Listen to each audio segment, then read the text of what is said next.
two choices, for variety. We have jokes and we have poetry from Rumi. Which one? Poetry. Raise hand. Okay. Which one for jokes? Okay, Rumi then. I know why you like Rumi. Because we're not very roomy here. So you're hoping for some room. I got Rumi. Yeah. Okay, boy, girl. Okay, now I read you some. The first one, or maybe I take two, or maybe just one. Yeah. Just to let you know that Rumi practiced squatting method, yeah? Light and sound. So I'm reading you some, right? Means what all research they have to do for the Persian, for the Muslim. They don't even know this. Listen here. What hurts the soul is poetry name. We tremble, thinking we are about to dissolve into non-existence. But non-existence fears even more that it might be given human form. Yeah, how suffer we have, huh? How much suffering we have. Okay. Loving God is the only pleasure. Other delights turn bitter. What hurts the soul? To live. To live in human existence, eh? Without tasting the water of its own essence. People focus on death and this material earth. They have doubts about soul water. Those doubts can be reduced. Use night to wake your clarity. Darkness and the living water are lovers. Let them stay up together. When merchants eat their big meals and sleep, their dead sleep, we night thieves go to work. Midnight, but your forehead shines with dawn. You dance as you come to me, and curve by curve undo the dark. Let jealousy end. So, what hurts the soul? You know? What can hurt the soul then? Did you understand the poem? Huh? To become human. That's right. That's right, baby.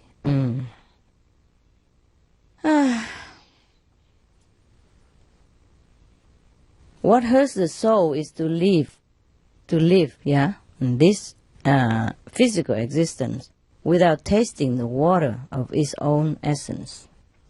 Yeah, you know, right? Yeah. What is the water of its own essence?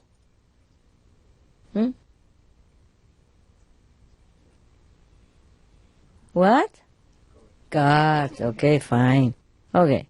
You know, he likened God into water. Why? Because to live without water, we die, no?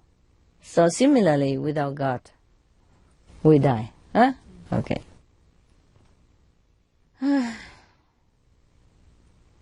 But most of people, focus so much worrying about death and worrying about life, the life that they know, like about material existence on this earth.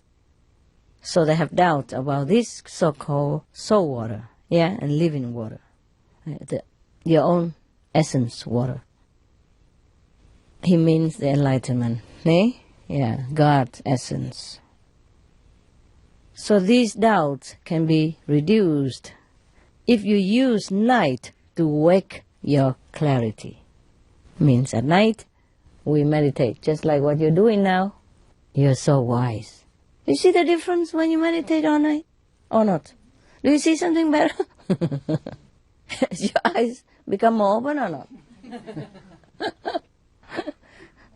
Open the food outside. No. Do you feel any different? You feel better?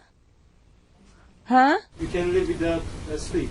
You can live without sleep? That's what I feel. Yes? In the morning you're fresh. Yeah. You just carry on as normal. Oh, really? How nice. Let's try it again. I'm glad for you. Any of you feel like that? Yeah. ¿Tú comprende? Yeah? Understand English? Or French? English, but... English better? Okay, good. My English is very simple. Even kids understand it. Okay. So who else feel the same like he does? Raise hand. Good. And the rest don't? Or don't understand?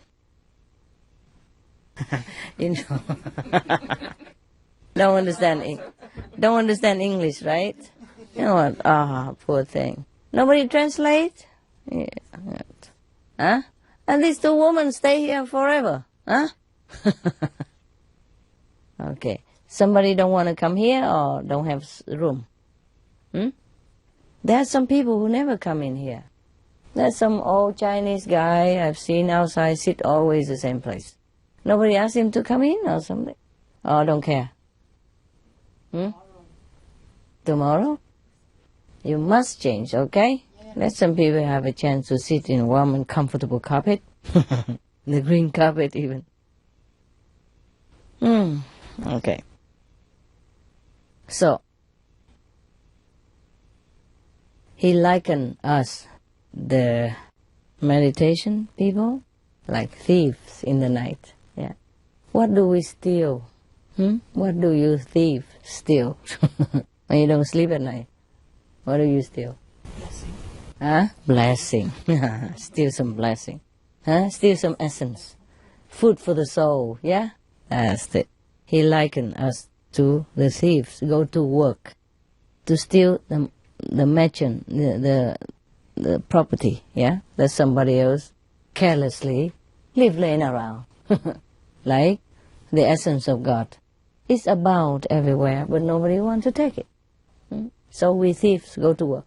Huh? You thieves, you. At night, at midnight, but your forehead shines with dawn, you know? Shines with brilliant light. That's what we see in meditation. Yeah? Sometimes too bright, sometimes like thousand suns, sometimes like star twinkling, sometimes the moonlight, sometimes like daylight. Yeah? And sometimes sparkling, sometimes colorful, sometimes rainbow, sometimes Jesus, sometimes Buddha, sometimes Master, sometimes yourself. Yeah, when you're dead, you leave the body. You go up sometime and you see your body sitting there with the neck hanging like that. Or maybe like this, no? It happened, no? Any of you here left your body behind today? No? Not really? Oh, man. Where did you go? You didn't go anywhere. What? Light to a bucket. Anybody see light? More light? Huh? Did you see any light? Huh? Everybody see light. See light? Everybody? Oh, wow, that's cool. How you know you're not everybody? Okay, I don't dare to ask because I'm afraid I might be disappointed. So we just keep it secret.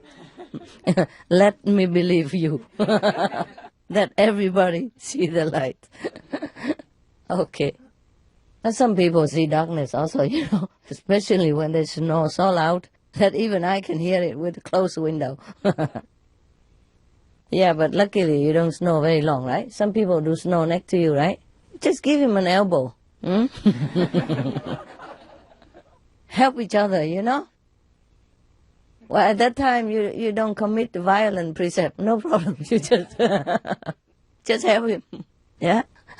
Pat his, gently. And if he gently doesn't wake up, then you be a little bit more harder. But don't do it too hard. If he doesn't snow, don't do it, okay?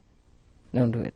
Because if he does snow, but his body like that, maybe he gone out. Yeah? Gone out of the body, okay?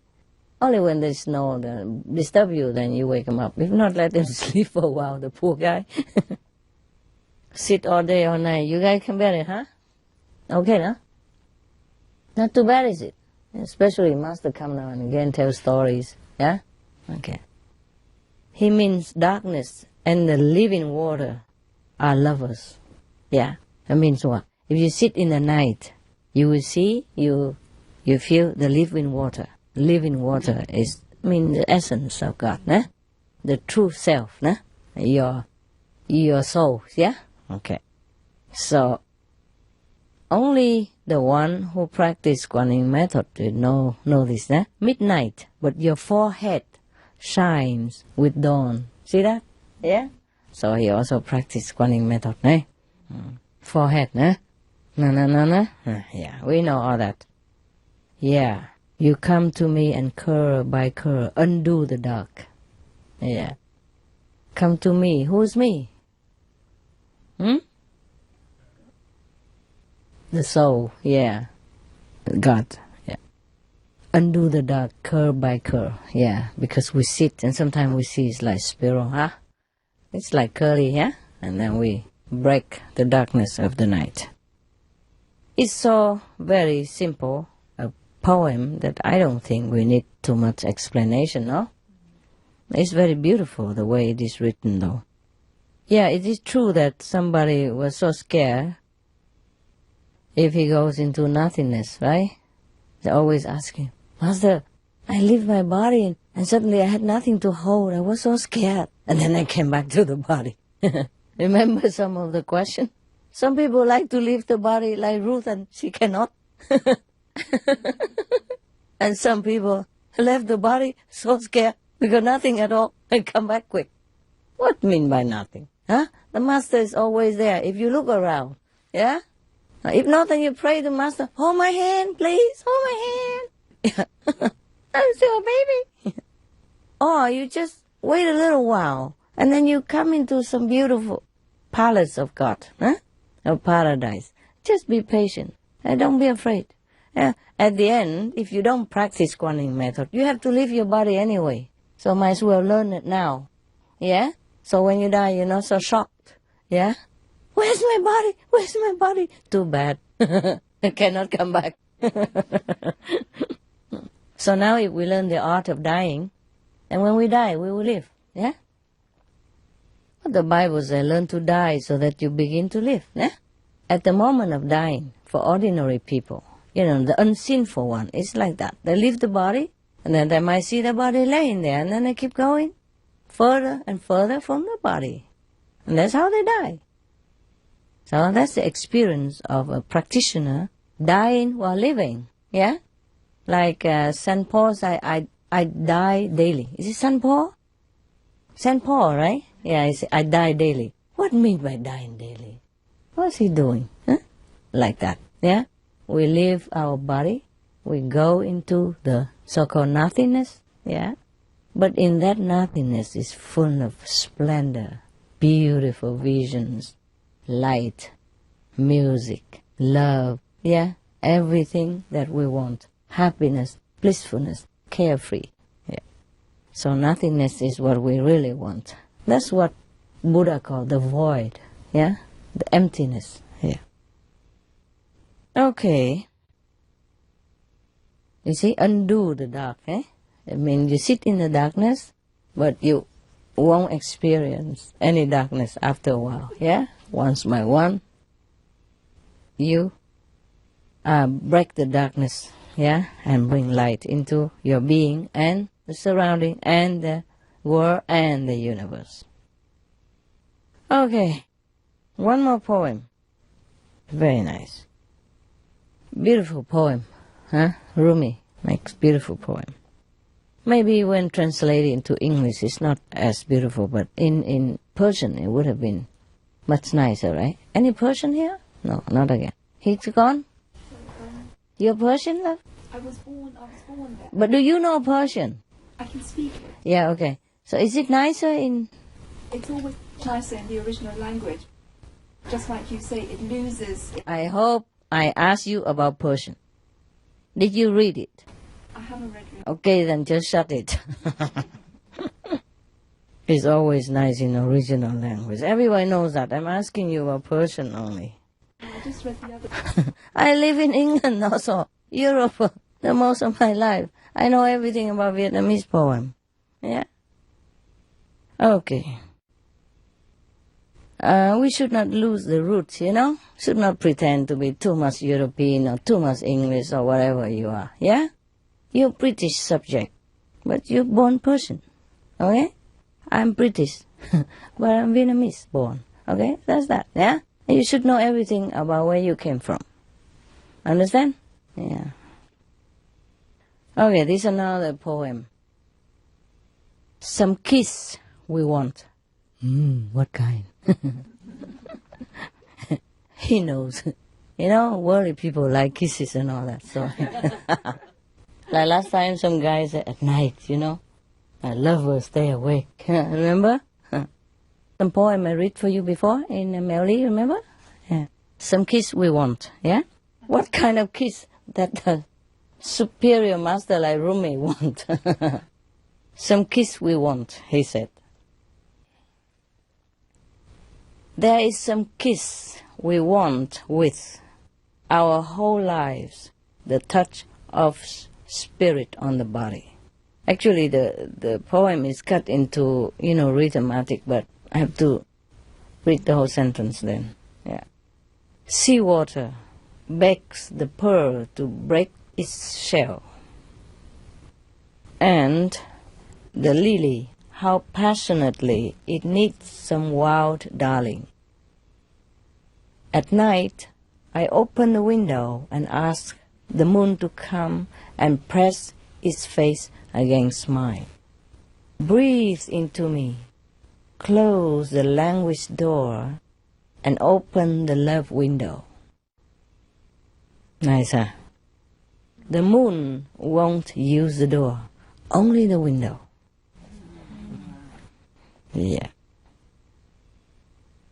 Nice, no? Okay. What does he mean by the moon come by the window? Moonlight. Mostly at night, we don't open the door, no?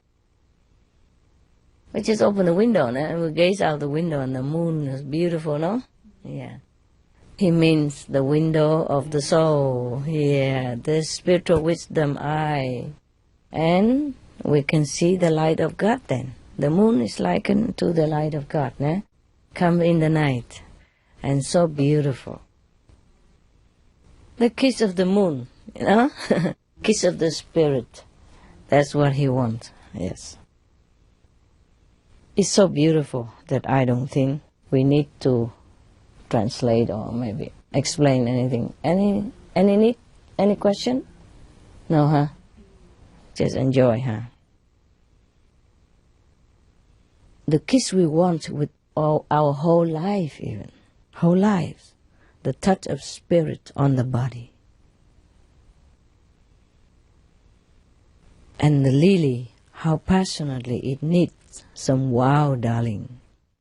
At night I open the window and ask the moon to come and press its face against mine. Close the languished door. The languished door. Open the love window. It's so clear, no? For us, the practitioner, yes. The languished door, what's that? We normally always praying, oh dear God this, dear God that. Do this for me, do that for me. Blah, blah, blah, blah. Or singing, some hymns or some psalm or something like that. So he says, shut up, man. What do you mean? You just shut it. Yeah? Shut up. Open the love window. Yeah, the moon only coming through the window. That means the light in the night, né? The light in the night is a God light. Yeah.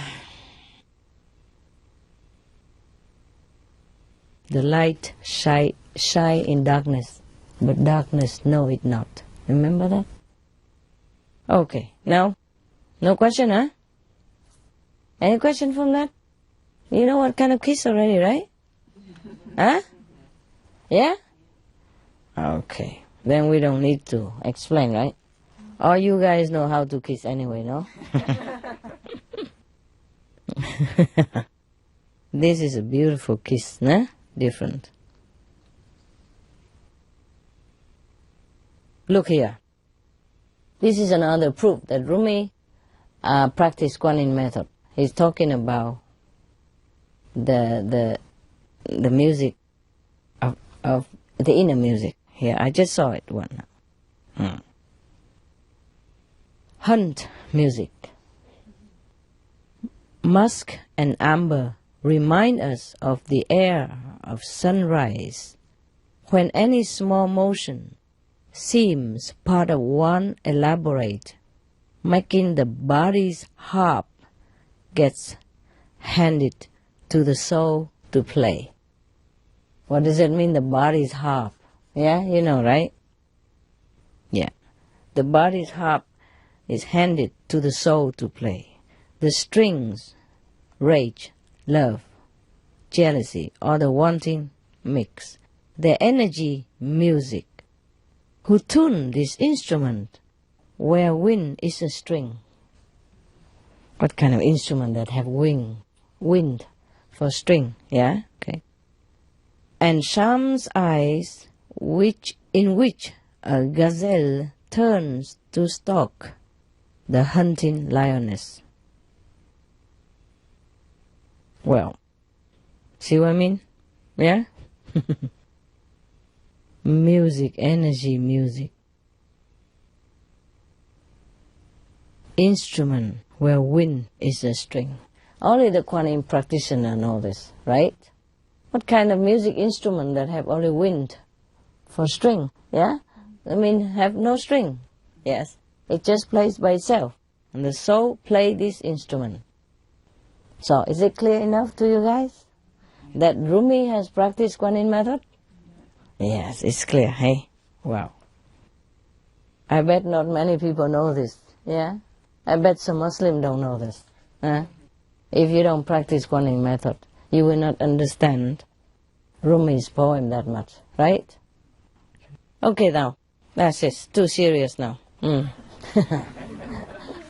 Kiss and love and...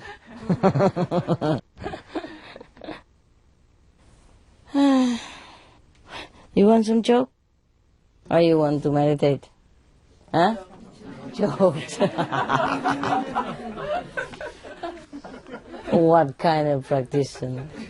The one person doesn't know Rumi's poem and the Kuan Yin meditator wants some jokes.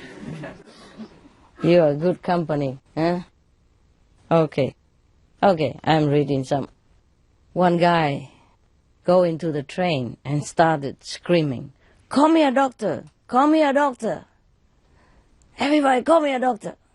So the guy sit next to him and asks, "Are you sick?" The guy screaming, "Call me a doctor," said, No, I just graduated from medical school." This is a good one, huh? Yeah, he's too happy and excited. "Call me a doctor, man." This one, go drink it. As the doctor completed an examination of the patient, he said, "I can't find a cause for your complaint. Frankly, I think it is due to drinking."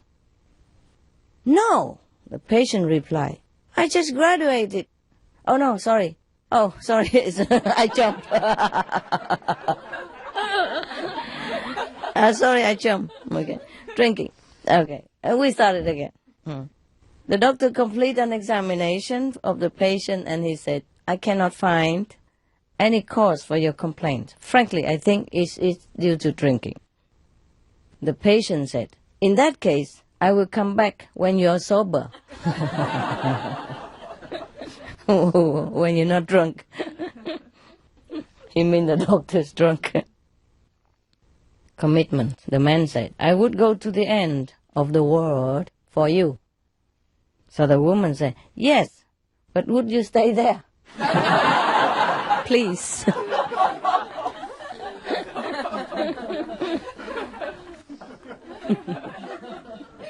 So much for romance, huh? The next one. Save her.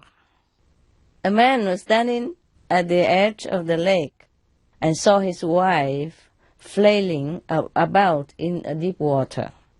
Unable to swim, the man started to scream for help.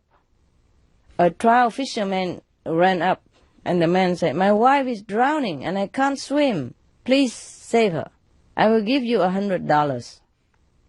So the fisherman dove into the water. In 10 powerful strokes, he reached the woman, put his arm around her, and swam back to shore. Depositing her at the feet of the man, the fisherman said, "Okay, where's my 100? The man said, "Look, when I saw her going down for the 3rd time, I thought it was my wife, but this is my mother-in-law."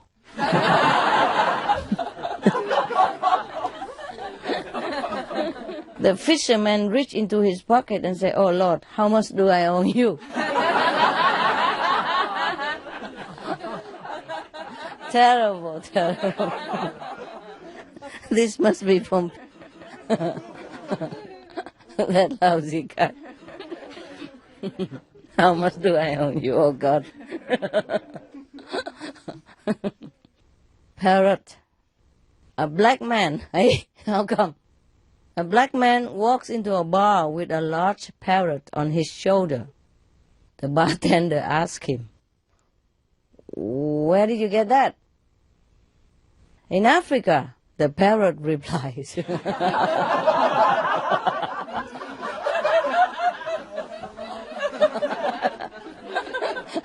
The parrot, "Get the man from Africa." We were thinking the black man would reply, but the parrot, "I got him from Africa, I guess." So cute. It's a good punch, okay. Ketchup. A woman was trying hard to get the ketchup to come out of the jar. During her struggle, the phone rang, so she asked her 4-year-old daughter to answer the phone. "It's a priest, Mama," the child said to her mother. Then she added, "Mama can't come to the phone to talk to you right now. She's hitting the bottle." What that mean? Ah, hitting the bottle. That means drinking, right? Yeah, but in this case, she's just hitting the ketchup bottle. So 4 years old, you know. Oh, poor thing. Not supposed to drink, you know. When the priest even come or talk to you. The next one is called, Did God Make You? A little girl is sitting on her grandpa's lap and studying the wrinkles on his old face. She gets up the nerve to rub her fingers over the wrinkles, and then she touches her own face and looks more puzzled. Finally, she asks, "Grandpa, did God make you?" "He sure did, honey, a long time ago," replies the grandpa. And the girl asks, "Well, did God make me also?" So grandpa said, "Yes, he did, and that wasn't too long ago."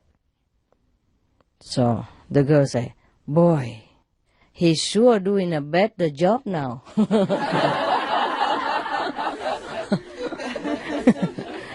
Yeah.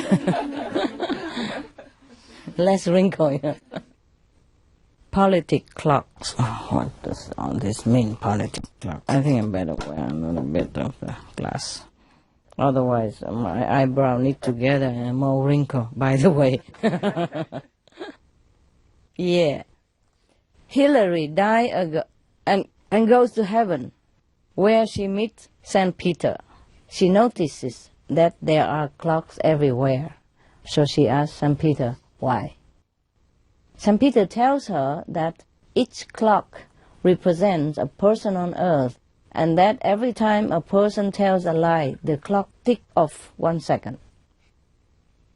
St. Peter explains that the one clock has never moved because it belonged to Mother Teresa, and she never told a lie her whole lifetime.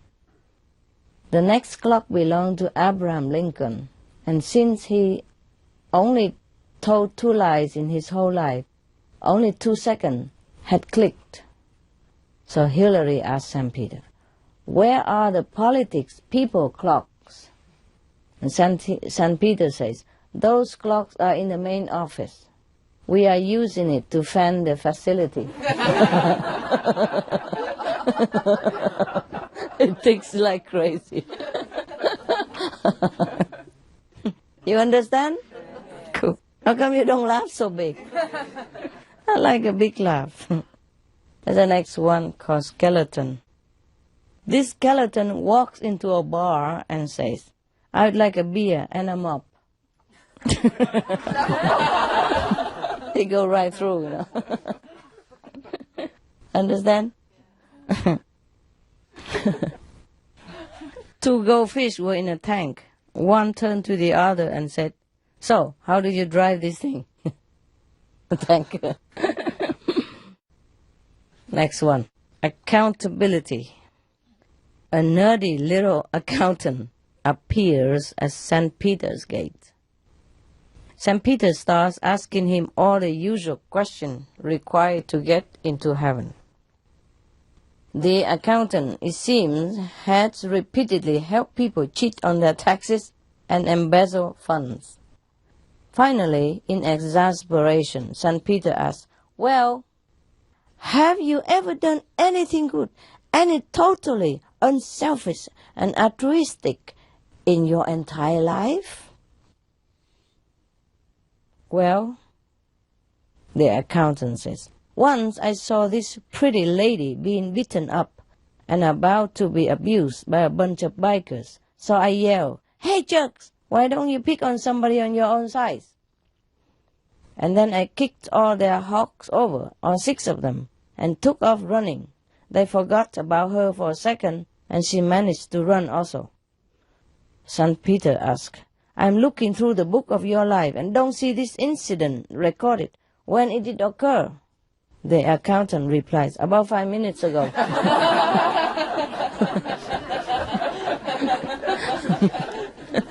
Too early to record. Next one, blonde. Okay, don't be offended. I'm one of those. A blonde gets on an airplane and sits down first class session. Oh, I got it. I told this already somewhere. We don't bother. Oh, you want to hear? All right then, you didn't hear it. Oh, I can tell without reading. A blonde went into an airplane, bought an airplane, and sit on the first class section. And the plane is, full. So the stewardess know she doesn't belong there. She go and check the ticket and tell the blonde, I'm sorry, madam, but this is not first class ticket. So you should move to the economy, please. This seat belongs to somebody else. So the blonde say, I'm blonde, I'm beautiful, I'm smart, and I'm going to sit here all the way to Los Angeles. You know the joke, right?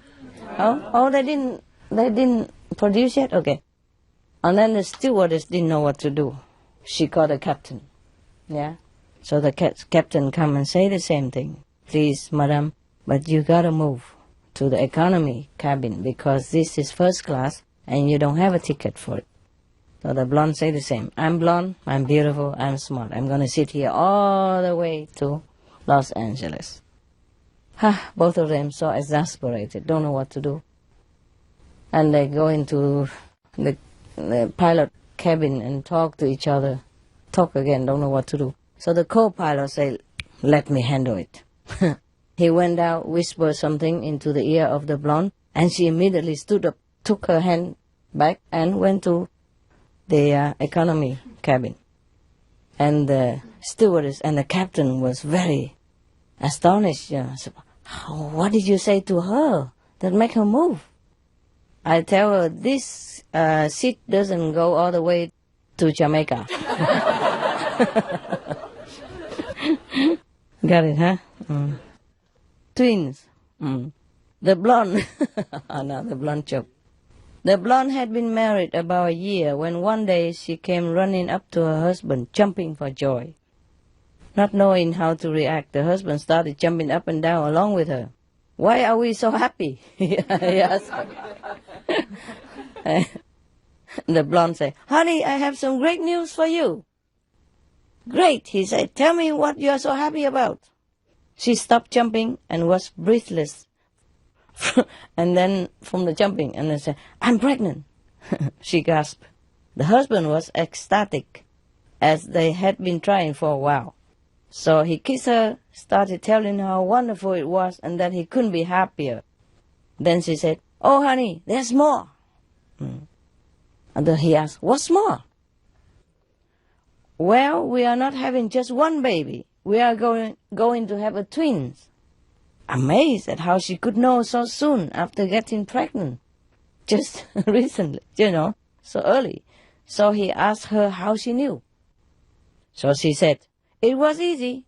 I went to the pharmacy and bought the 2-pack home pregnancy test kit. And both tests came out positive."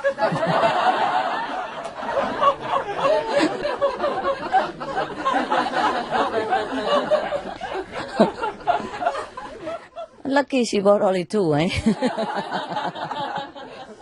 Would have been a quadruped or something. I have this joke already, but okay, who cares? A blonde went out to her mailbox and looked, closed the door, went back in the house. A few minutes later, she went out and looked into the mailbox again. She did this several times, and her neighbor who was watching her said, "You must be expecting a very important letter today, the way you keep coming and going and looking into your mailbox." The blonde answered, "No, I'm working on my computer, and it keeps telling me that I have mail."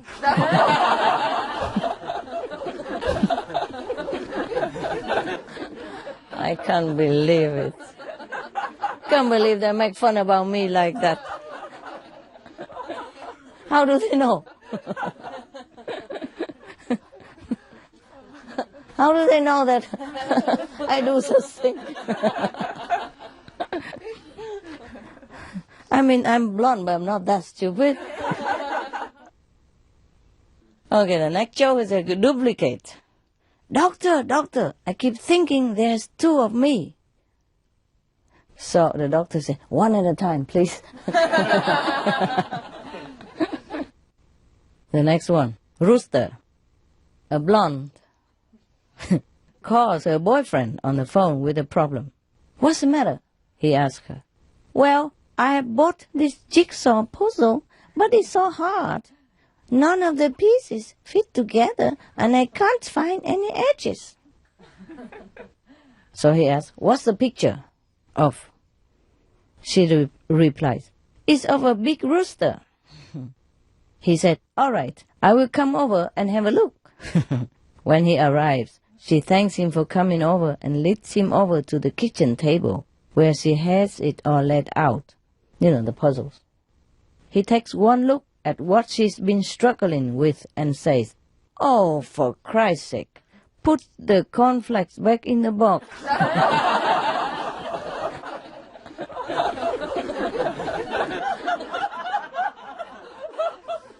The chicken outside, inside the cornflake, no?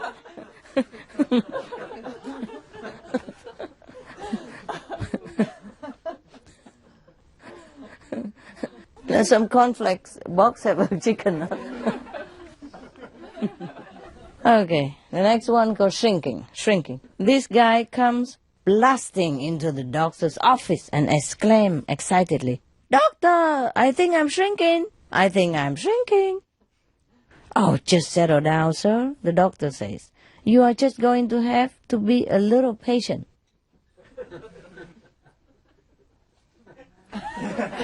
I don't understand this. Small patient. Shrinking. Getting small, but why is he getting a patient? Then why is it you have to be patient? Little patient. Oh, you have to be a little patient, okay. Oh, nasty joke.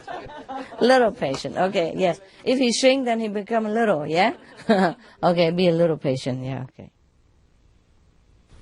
Okay, thank you. Oh, you're more smart than I am. See, what the effect the blonde have on me. Even if just a fake blonde. A horse walked into a bar. The bartender says to the horse, "Hey, buddy, why such a long face?" The next one, they call the FBI. The phone rings at the FBI headquarters. Hello? And the answer says, I'm calling to report my neighbor. He is hiding marijuana inside his firewood. Thank you very much for the call, sir. The next day, FBI agents descend on the neighbor's house. They search the shed where the firewood is kept. Using axes, they bust open every piece of wood but find no marijuana. They swear at the neighbors and leave. The phone rings at the neighbor's house. Hey, Adrian, did the FBI come? Yep. Did they chop your firewood for you? Yep. Great. Now it's your turn to call. I need my garden plow.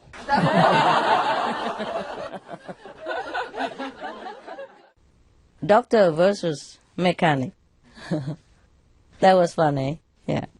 A mechanic was removing the cylinder heads from the motor of a car when he spotted the famous heart surgeon Dr. Michael DeBakey, who was standing off to the side, waiting for the service manager to come and take a look at his Mercedes. The mechanic shouted across the garage, Hey, DeBakey, is that you? Come on over here a minute. The famous surgeon, a bit surprised, walked over. And Morris, the mechanic, straightened up, wiped his hand, and asked, So, Mr. Fancy Doctor, look at this here work. I also open hearts, take the valves out, grind them, put in a new pot, and when I finish, this baby will purr like a kitten. I mean, the car will be well, So how come you get a big bucks when you and me are doing basically the same work? So the doctor, the baker, leaned over and whispered to Morris, Try doing it with the engine running. Yeah, can you believe that, huh? Operate a person while his heart still has to beat. Wow, that's something, huh? We take it for granted, but it's really a great job, huh? Because if his heart stopped beating while operation, then the person die, no? Wow, incredible, huh? Priests in vacations. 2 priests were going to Hawaii on vacation and decided that they would make this a real vacation by not wearing anything that would identify them as priests. As soon as the plane landed, they headed for a store and bought some really outrageous shorts and shirts, sandals, sunglasses, etc. Are you laughing? The next morning, they went to the beach, dressed in their tourist garb, and were sitting on a beach chairs, enjoying a drink, the sunshine, and the scenery, when a drop-dead gorgeous blonde in a bikini came walking straight towards them. They couldn't help but stare, and when she passed them, smile and say, Good morning, Father. Good morning, Father.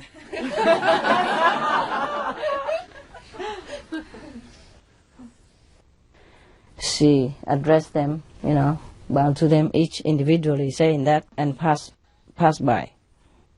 They were both stunned. How in the world did she recognize them as priests? The next day, when they went back to the store, bought even more outrageous outfits. These were so loud you could hear them before you even saw them. And again, settled on the beach in their chairs to enjoy the sunshine, etc., etc. Sunshine. After a while, the same gorgeous blonde came walking toward them again. They were glad they had sunglasses because their eyes were about to pop out of their heads. Again, she approached them and greeted them individually. Good morning, Father. Good morning, Father. And started to walk away. One of the priests couldn't stand it and said, Just a minute, young lady. Yes, we are priests and proud of it. But I have to know, how in the world did you know? Oh, Father, don't you recognize me? Take a good look. Now close your eyes. At the hat and gown, I'm Sister Angela.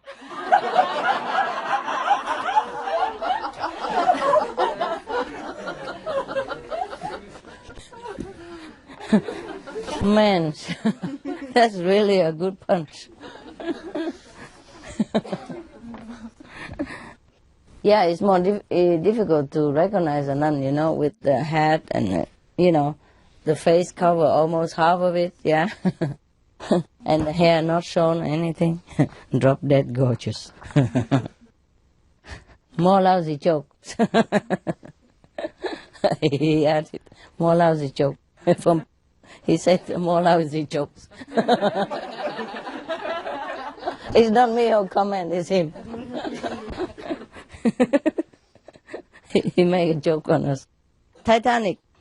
The Titanic was sinking. One of the passengers, an Englishman, asked the captain, "How far are we from land?" The captain replied, 2 miles. The Englishman jumped into sea and called out to the captain, "Now, which direction?" The captain replied, "Downwards."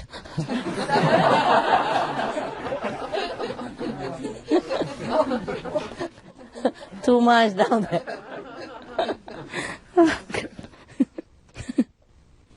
Formula for water. The teacher said, "What is the chemical formula for water?" The pupils say, HJKLMNO. Teacher said, "What are you talking about?" And the pupils say, "Yesterday you said the formula for water was H2O." 8-2-0. From H2O. Understand this? HIJKLMNO.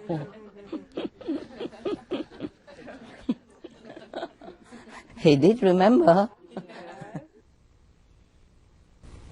Teacher asked the student, "Now, tell me frankly, do you say prayers before eating?" The student replied, "No, sir, I don't have to. My mom is quite a good cook."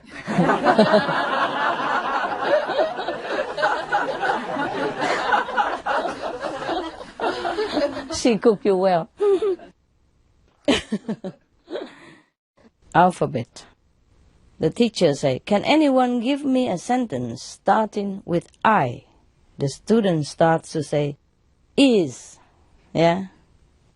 No, I is. So the teacher said, No, always say I am. The student says, "All right then, I am the 9th letter of the alphabet." He wanted to say I is the letter, but she cut him off. So he said, "Okay, I am the 9th letter of the alphabet." He's so cute. Union trouble. A union rep was traveling the region, checking up on farmers who were suspected of paying employees below the award rates of pay for their various duties. One such farmer was introducing the rep to his various employees. "This here is Harry," said the farmer. "He assists me with the milking and general farm duties.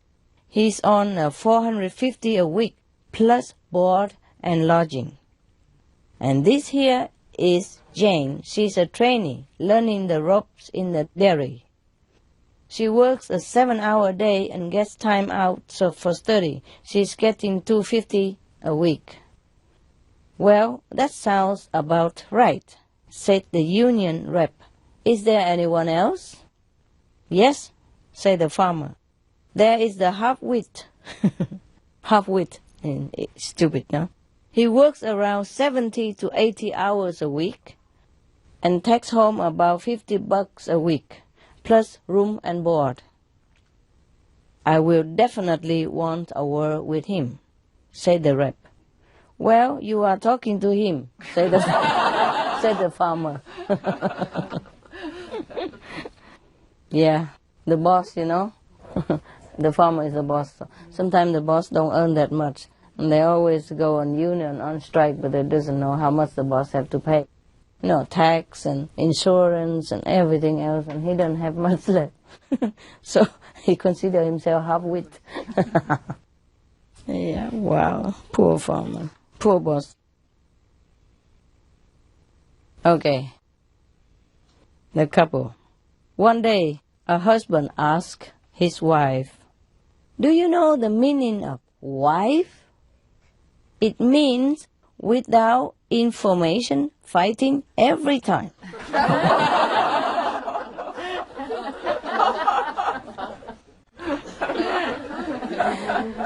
The wife replies, no, what it really means is with idiot forever.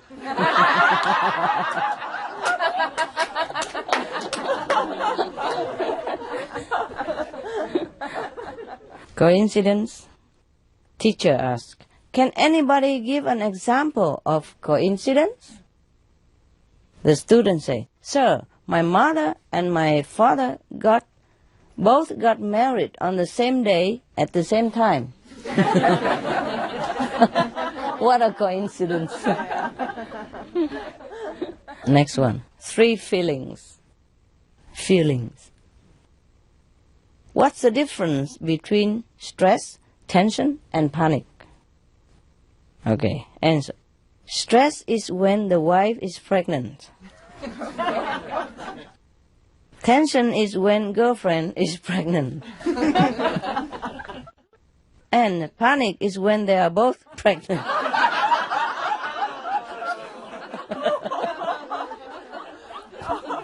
Naughty joke. Bad joke. Yeah, the next joke is teacher. She asks.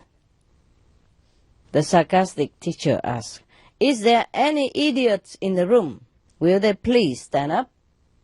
After a long silence, one student rose to his feet.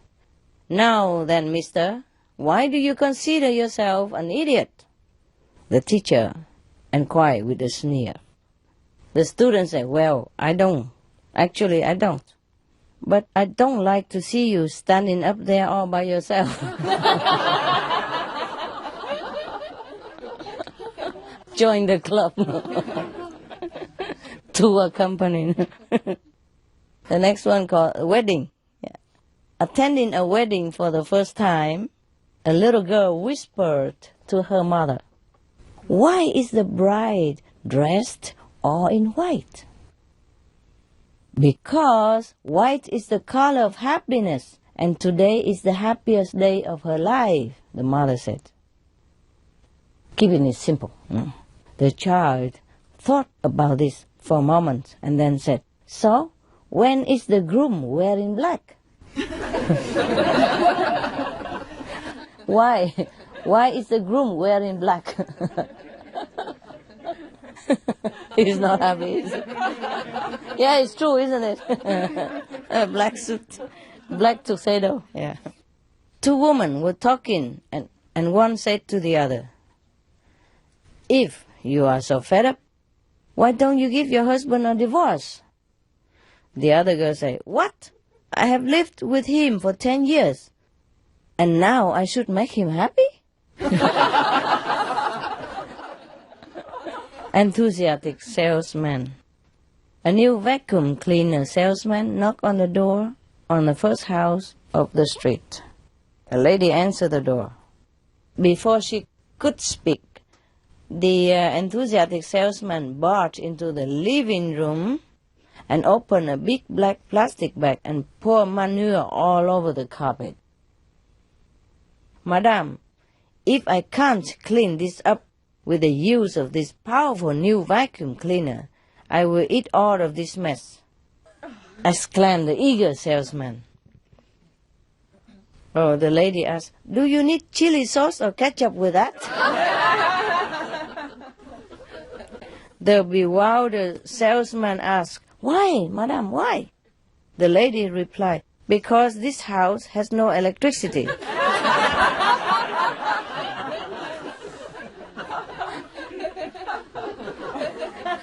Oh, gosh.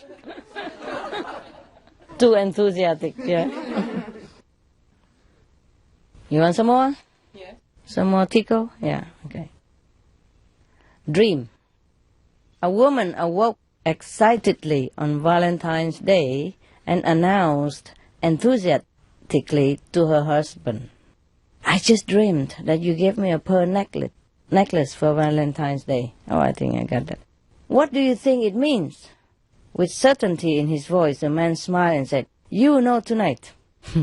So that evening the man came home with a small package and handed it to his wife. With anxious anticipation, the woman quickly opened the package. Inside, she found a small book. The book is titled, "The Meaning of Dreams."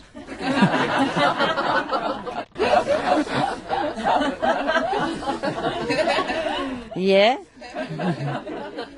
So it's good to buy books, huh? Cheaper than diamond, no? Cheaper than pearls. I have another joke, similar like that. At the anniversary day, you know, of their marriage, the wife said to the husband, "Oh, honey, I dreamed that you give me a diamond bracelet last night. What do you think about that?" And the husband said, "Tomorrow I tell you. Tomorrow you will know." Okay. And tomorrow morning the wife asked the husband, "So? What?" The man said, "Last night I dreamed I give you a diamond bracelet." Huh? Very simple.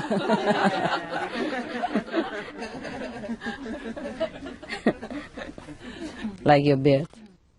A married man was visiting his girlfriend when she requested that he shave off his beard. "Oh, James," she said, "I like your beard, but I would really love to see your handsome face." So James replied, "My wife loves this beard. I couldn't possibly do it. She would kill me." So the girlfriend said, "Please," in a sexy voice. James said, "I'm sorry, I can't. My wife really loves this beard." The girlfriend asked once more. He signed and finally gave in. That night, James crawled into bed next to his wife while she was sleeping, and the wife was awakened, turned toward him, felt his smooth face, and said, "Oh, Michael, you shouldn't be here. My husband will come home soon."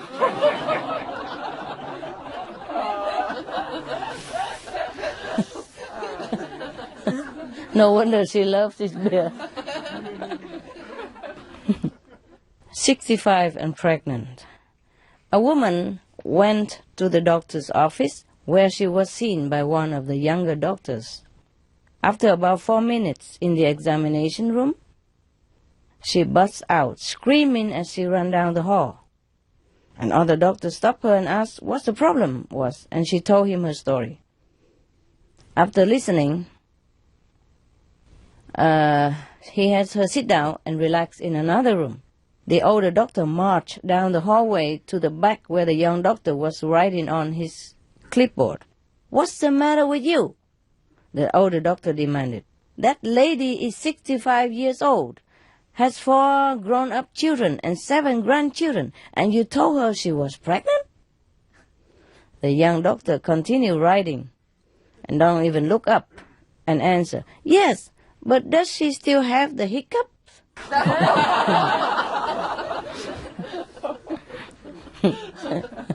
Just like my dog, eh? I keep yelling at him, "You pee in my living room!" "Did you pee in my living room?" And he looked at me, "I didn't. What have I done?"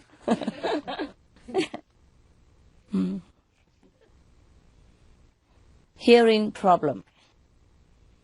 A man feared that his wife wasn't hearing as well as she used to, and he thought she might need a hearing aid. Not quite sure how to approach her, he called a family doctor to discuss the problem. The doctor told him that there is a simple, informal test the husband could perform to give the doctor a better idea about her hearing loss. "Here's what you do," the doctor said. "Stand about 40 feet away from her, and in a normal conversational speaking tone, see if she hears you. If not, go to 30 feet, then 20 feet, and so on until you get a response." That evening, the wife is in the kitchen cooking dinner, and the husband is in the front room. He says to himself, I'm about 40 feet away. Let's see what happens. Then in a normal tone he asks, honey, what's for dinner? No response. So the husband moves closer to the kitchen, about 30 feet, and repeats, honey, what's for dinner? No response. So the husband moves closer to the kitchen, about 20 feet from his wife, and asks, honey, what's for dinner? Again, no response. So he walks up to the kitchen door about 10 feet away and says, honey, what's for dinner? Again, there's no response. So finally he walks right up behind her and says, honey, what's for dinner? His wife turns around and replied, I don't know why you keep asking. I have told you 5 times already.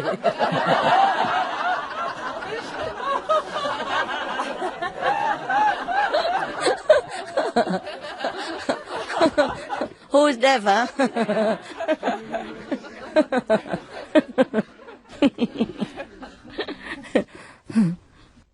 Oh, that's really cute. This title is The Boss. A guy phones up his boss, but gets the boss's wife instead. So she explains to him, I'm afraid he died last week. The next day, the man calls again and asks for the boss. The wife replied, I told you he died last week. The next day he calls again and once more asks to speak to the boss. But this time the wife is getting upset and shouts, I've already told you twice, my husband, your boss, died last week. Why do you keep calling? The man replied, because I just love hearing it. Terrible. Must be a bad boss, huh? Or a bad employee. Italian girl. A woman goes to Italy to attend 2-week company training session. Her husband drives her to the airport and wishes her a good trip. The wife answers, Thank you, honey. What would you like me to bring back for you? The husband laughs and says, An Italian girl. The woman kept quiet and left. 2 weeks later, he goes back to collect her from the airport and asks, So, honey, how was the trip? She replied, Very good, thank you. And what happened to my present? What present? She asked. The one I asked of you, an Italian girl? Oh, that, she said. Well, I did what I could manage, but we will have to wait 9 months to see if it's a girl.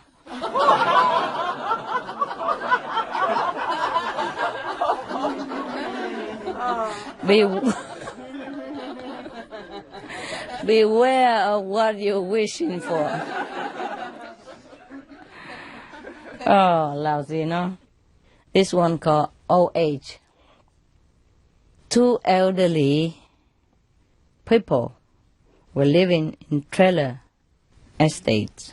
He was a widower and she is a widow, and they had known each other for a number of years. One evening there was a community supper in the big activity center. The two were at the same table, across from one another, as the meal went on. He took a few admiring glances at her, and finally he gathered up the courage to ask her, Will you marry me? After about 6 seconds of careful consideration, she answered, Yes, I will. The meal ended, and with a few more pleasant exchanges, they went back to their respective places. Next morning, he was troubled. Did she say yes or did she say no? I think we got this before, huh? Okay. He couldn't remember. Try as he might, he just could not recall, not even a faint memory. With trepidation, he picked up the telephone and called her. First, he explained that he didn't remember as well as he used to. Then he reviewed the lovely evening past. As he gained a little more courage, he inquired, When I asked you if you marry me, did you say yes or did you say no? He was delighted to hear her say, Why, I said, yes, I will. And I meant it with all my heart. Then she continued, by the way, I'm so glad you called because I couldn't remember who has asked me. Oh, memory lost in different way. Who are you? What are you doing here?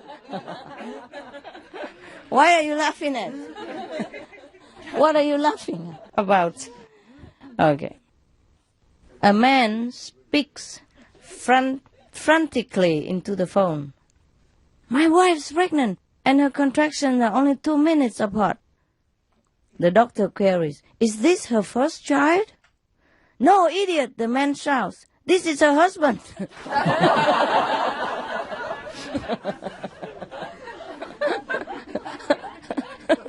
I'm not her first child, am I?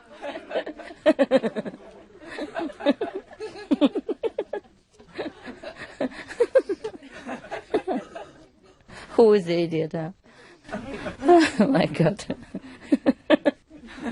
This is her husband. Okay. The next one called Put to the Test. An old woman who had 3 married daughters decided that she would test her sons-in-law. 3 of them. Eh? So one day she was out walking beside the shore of a lake with the first son-in-law.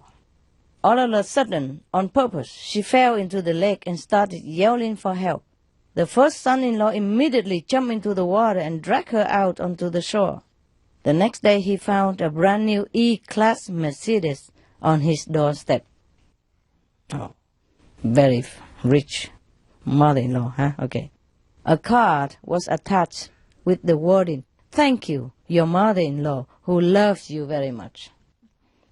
Some time later, she was walking along the lake shore with the second-in-law and again, on the purpose, fell into the lake and started yelling for help. The second-in-law, son-in-law, also jumped into the water and dragged her to the shore. The next day, he found a brand new E-Class Mercedes in his doorstep with a car attached, saying, thank you, your mother-in-law, who loves you very much. The third time this happened, she was walking with the third son-in-law and repeated exactly the same thing. But the third son-in-law didn't respond to her cries for help and didn't move a single step to save her. So the poor old lady who wanted to test her sons-in-law sank to the bottom of the lake and drowned. Oh, God. The next day, the third son-in-law found a brand new Rolls-Royce on his doorstep. Attached was the note with the following words, thank you very much, your father-in-law.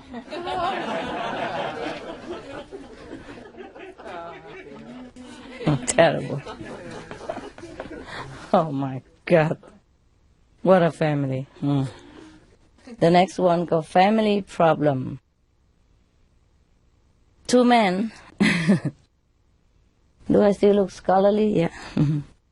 2 men, an American and an Indian, were sitting in a bar drinking shot after shot. The Indian man said to the American, you know, my parents are forcing me to get married to this so-called homely girl from a village whom I haven't met even once. We call this an arranged marriage. I don't want to marry a woman who I don't love. I told them that openly, and now I have a lot of family problems. So the American said to the Indian, talking about love and marriages, I will tell you my story. I married a widow whom I deeply loved and dated for 3 years. After a couple of years, my father fell in love and married my stepdaughter, and so my father became my son-in-law. And I became my father's father-in-law. My daughter is my mother, and my wife is my grandmother.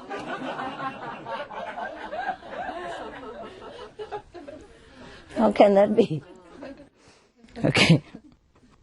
More problems occurred when I had a son. My son is my father's brother, half brother, I guess. And so he is my uncle. The situation became even worse when my father had a son. Now my father's son, the brother, is my grandson. Ultimately, I have become my own grandfather. And I am my own grandson. And you think you have family problems? Oh yeah, it would become like that, right? Letter from a husband to a wife. This husband is abroad, and he wrote to the wife, "Dear sweetheart, I can't send my salary this month, so I am sending 100 kisses. You are my sweetheart, your husband, Alan." His wife replied back after some days to her husband, "Dearest sweetheart, thanks for your 100 kisses. I am sending you the details of the expenses. The milkman agreed on 2 kisses for 1 month's milk. The electricity man only agreed after 7 kisses." He sent 100 kisses, though, so she dispensed it. Number 3, your house owner is coming every day and taking 2 or 3 kisses instead of the rent every day. Number 4, supermarket owner did not accept kisses only, so I have given him some other items. Number 5, other expenses, 40 kisses. So I think it's finished. Please don't worry, I have a remaining balance of 35 kisses, and I think I can complete the month using this balance. Please advise. Shall I plan same way also the next month?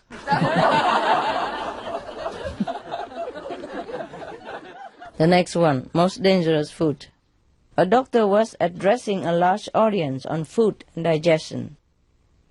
He said, "The material we put into our stomach is enough to have killed most of us sitting here years ago. Meat is awful. Soft drinks corrode your stomach lining. Chinese food is loaded with MSG. High-fat diets can be disastrous, and none of us realizes the long-term harm caused by the germs in our drinking water. But there's one thing that is the most dangerous of all, and we nearly all have, or will eat it. Can anyone here tell me what food is it that causes the most grief and suffering for years after eating it?" So after several seconds of quiet, a 75-year-old man in the front row raised his hand and said, "Wedding cake."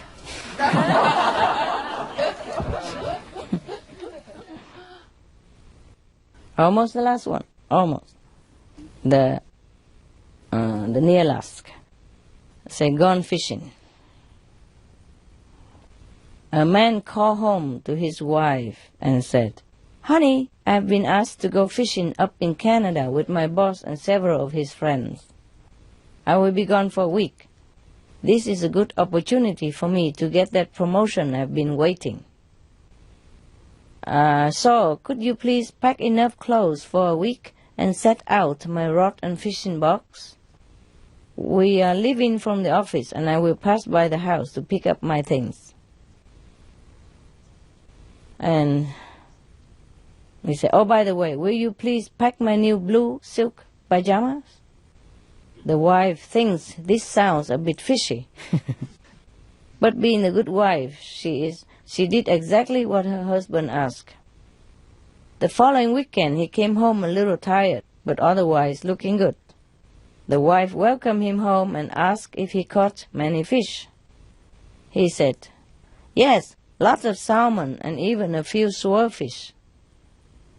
"But why didn't you pack my new blue silk pajamas like I asked you to?" The wife replied, "I did. They are in your fishing box." Tell lie, If he did fish, he really would have seen the silk pajama. This one called hearing problem. An elderly gentleman had serious hearing problems for a number of years. He went to the doctor, and the doctor was able to have him fitted for a set of hearing aids that finally allowed the elderly man to hear 100%. A month later, the elderly gentleman went back to see the doctor, and the doctor said, "Your hearing is perfect. Your family must be really pleased yet that you can hear again." The gentleman replied, "No, not really. Well, I haven't told my family yet. I just sit around and listen to conversation. And so far I have changed my will 3 times.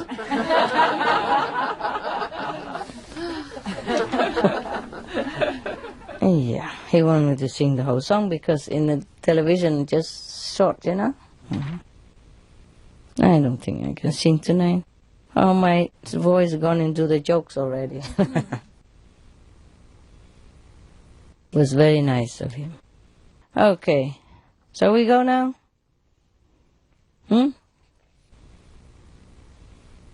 Okay, thank you for listening. Thank you.